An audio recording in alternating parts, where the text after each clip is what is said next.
Hey, how's it going? Coach Patrick here, Endurance Nation, back with another episode. This week in Optimization Land, we are talking about fueling. That's right, calories and fluids to make sure that you're doing really well. In fact, I called it fueling like a machine. It could also be like machine-like fueling.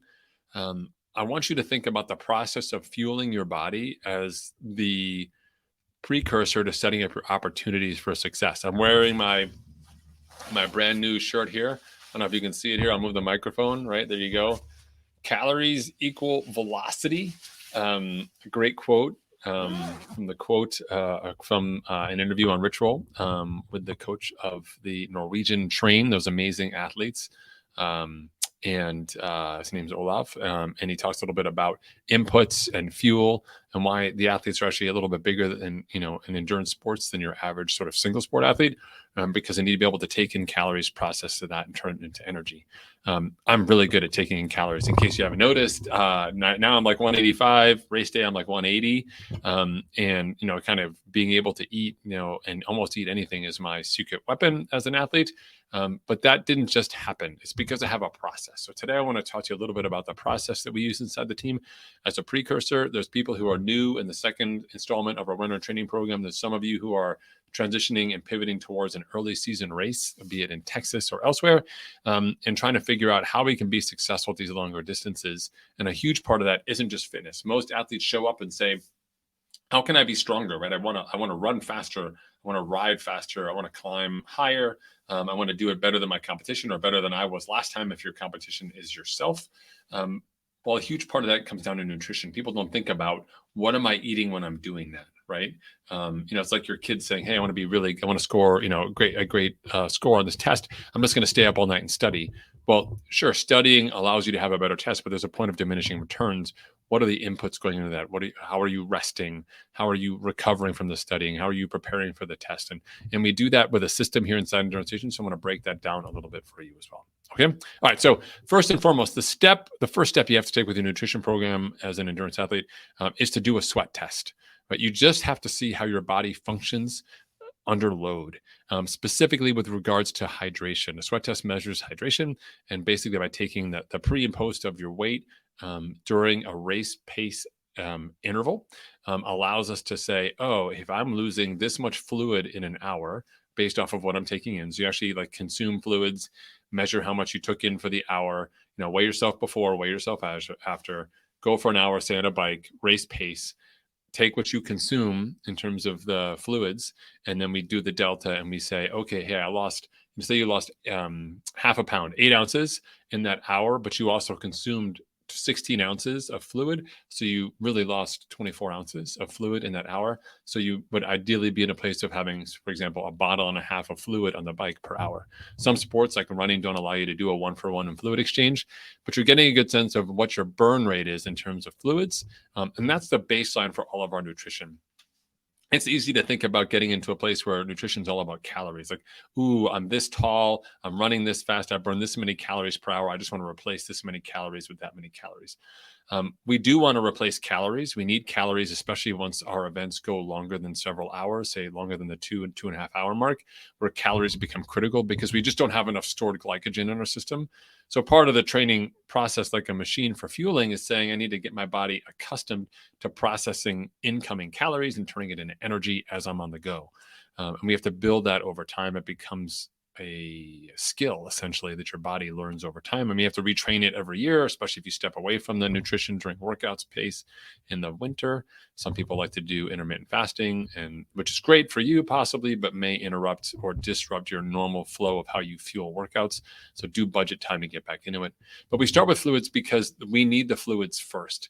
As an endurance athlete, we can eat a bar, but if we don't have enough fluids in our stomach to help digest that bar and process it through our system, we're not going to be able to take those calories in an effective manner. In fact, we're going to get into a place where things really sort of lock up and we're uncomfortable. Similarly, if your fluid solution is way high on sugars and doesn't have enough electrolytes, the osmolality or digestibility, if you will, the ability of that fluid to get through the stomach lining into your body is interrupted, and that can also lead to a problem.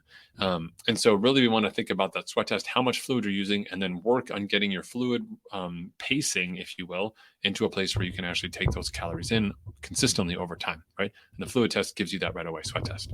The second piece is looking at your workout window and saying, when am I going to take this in? So we just talked about a bottle and a half per hour. In an hour, we say, how do I break an hour down into something that's going to allow me to get that 24 ounces in an hour, right? So you could say like, oh, I'll do 4 ounces, 24 ounces divided by 6. Every 10 minutes, I'll do 4 ounces. So what's 4 ounces? Like literally do the sip test, put some in, spit it out. Is it 4 ounces? Yes, no. Do the math on that. Now, every 10 minutes, you've got to take that amount of fluid in, and you'll hit your goal over time. And we're training your body, not with an alert or reminder. You have to do it the first couple of times, put it on a piece of paper, stick it on your laptop if you're indoors on Zwift, or before you leave the house, put it by your running shoes. But know that like I have to have this every 10 minutes so that I'll be able to take it in. Now, plus or minus on race day, you may take in more depending on the temperature, or you may take in less depending on the rate of speed you're working or the competition. But you've built a skill, you've built a process like a machine of how you fuel. You set expectations for your body at race pace, and heading into the race, that's your baseline, and we're toggling up and down off of that versus not having this familiarity and really just kind of rolling the dice. It'll lead to poor training because we have to recover more because we're low on calories, low on fluids, which is disruptive to the quality of our progression, but also then we'll have a major problem on race day as well. Okay. The third part here is evaluate your long workout nutrition and just long workouts in general. So, go ahead and take back, look at your weekends like Saturday and Sunday or your longer sessions generally. Really dial in on those. Like, how are things working for you? Because if you have a bad workout on a Saturday, people will say, oh, I had a bad workout, coach. I think my zones are wrong. And before we even toggle zones, it's much more so saying, no, let's take a look at the calories. Like, let's add more calories. Let's add more fluids. Let's see what that looks like. 9 times out of 10 people just were not fueled properly for that training session. And that's a much easier switch and a much more important lesson to learn than I have to dial down my zones up or down, because that's the critical piece. So we toggle the calories and fluids first before we toggle intensity, right? Similarly, if you went outside versus inside, or your different environment or different training space with a group versus being solo, there'll be other considerations we need to think about. I was talking too much, didn't really eat or drink. How do I solve for that, right? So we can kind of look back and really zone in on those workouts. So really 2 sessions a week that we're really concerned about will allow us to iterate faster on some of that nutritional stuff, okay? Then, if you haven't done so already, really have a key fueling plan. And this is something you want to take into race day. So we have sort of like a sketch or a draft in training, and we'll be working on it and saying this works, that didn't work, especially on those long weekend workouts. Then when we head into race day, we've got sort of a good sense. We've made some adjustments. Now let's really lock it down. What am I having? When am I having it? What am I doing? And this is just as much about maintaining that machine-like execution in a new environment with additional stress, race day.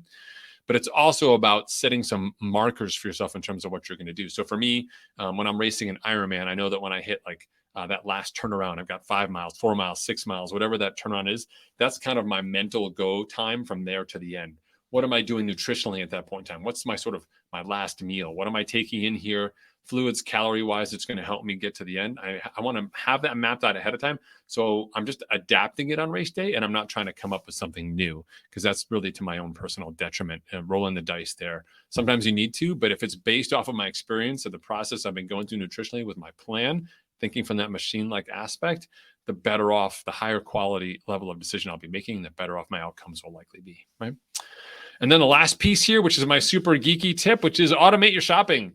Go to Amazon, set it up, set a recurring piece. I've got a can of Gatorade Endurance that comes every month. I've got Cliff Blocks that show up every 6 weeks. I've got gels that show up every 4 weeks, I think, because I eat more gels than Cliff Blocks. And all of that just shows up at my house, so I don't have to worry about making sure the nutrition is there. Protein powder for my evening shakes shows up. All of that is there. So I just have all the pieces I am, and I'm eliminating all of my excuses. So when we think about what it means to be dialed in from a machine-like process, we want to make sure that you're really taking the time to create conditions for success by creating a process, repeating it and adjusting it over time, starting with the fluids first, enhancing it by dialing it into your workouts, evaluating those longer training sessions, and then ultimately figuring out as much as you can to create the ultimate race plan that's going to be what's going to set you up for success in your event. All right. If you've got questions about nutrition and all of this stuff, hit us in the DMs.